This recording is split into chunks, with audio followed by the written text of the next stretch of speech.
तद्वक्षस्थलनित्यवासरसिकां तक्षान्तिसंवर्धिनी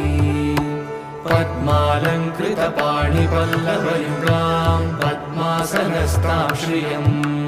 वात्सल्यादिगुणोज्ज्वलां भगवतीं वन्दे जगन्मातरम् ईशानां जगतोऽस्य वेङ्कटपतेर्विष्णोर्परां प्रेयसी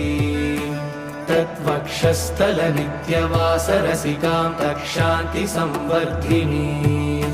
पद्मालङ्कृतपाणिपल्लवयुगां पद्मासनस्तां श्रियम् वात्सल्यादिगुणोज्ज्वलां भगवतीं वन्दे जगन्मातरम् श्रीमन्कृपाजलनिधे श्रितसर्वलोकः सर्वज्ञशक्तनथवत्सल सर्वशेषिन् स्वामिन् सुशीलसुलभाश्रितपारिजात श्रीवेङ्कटेश शरणं शरणं प्रपद्ये